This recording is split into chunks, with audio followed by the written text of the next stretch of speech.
Great writers sharpen their tools by reading books. They read often and on a variety of subjects. Reading improves your vocabulary, enhances your memory, and makes you a better conversationalist. Today, we will discuss the importance of reading to write and explore some techniques to read effectively.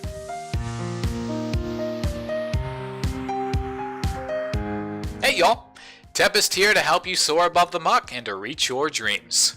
Legendary author Stephen King wrote in his book On Writing, "If you don't have time to read, you don't have the time or the tools to write."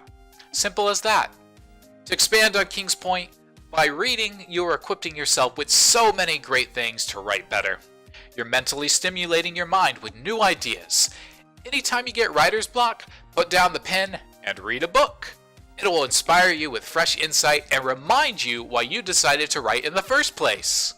Another useful benefit is that you can see the difference between good and bad writing to improve your own penmanship.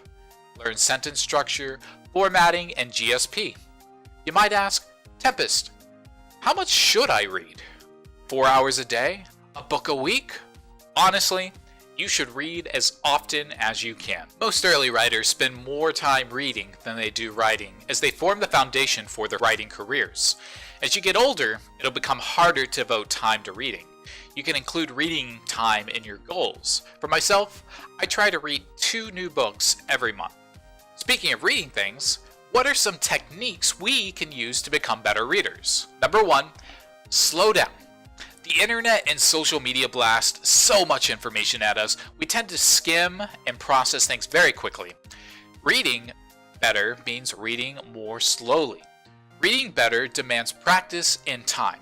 So take an hour to analyze the details of the book. There's no need to rush through anything. Reading isn't a competition and should be on your own terms. Number 2, be a detective. As you read through the material, ask questions, seek out clues, and gain a better understanding of what the author's trying to say. Identify his voice or her voice and his unique style. Track keywords or signposts and find those patterns in the writing. At the end of the book, think about other ways the characters could have turned out if something else had happened. Always challenge the author after you understood his or her intention. Number 3, use the dictionary, especially on those words that interest you, even if you already know them. The Oxford English Dictionary may shed some light on some of the implications you may not be aware of, and your reading experience will be so much more enriched. Number 4, visualize and read out loud. Put yourself in the world and use those senses.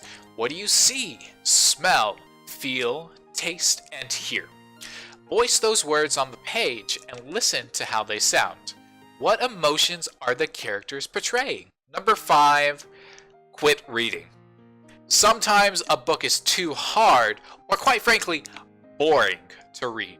So read for fun first, because there are literally hundreds of millions of books to choose from.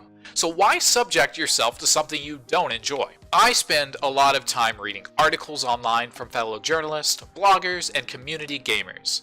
That kind of writing is very useful, but most pleasure is going to be found in reading from a good old-fashioned book. So right now I'm reading The Big Small, and I just finished reading through the Gary Halbert letters, and next on my to-read list is Agavillai on advertising, which brings me to my last point. Always keep a reading list, and keep it handy. This is Tempest, and I'm so excited to have you join the Eagle team as we soar above the muck and to reach our dreams.